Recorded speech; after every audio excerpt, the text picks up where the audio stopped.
Allah razı olsun.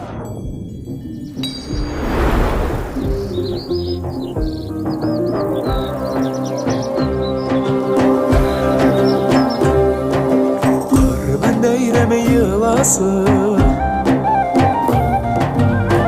Kır baba kalası Asırlar aşağı gidelim Asırlar aşağı girdi, Bereketler gitirilir bereketler gitirdi.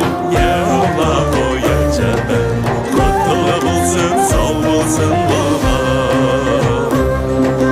Ya Allah o ya Cebel Kutlu bulsun sağ bulsun baba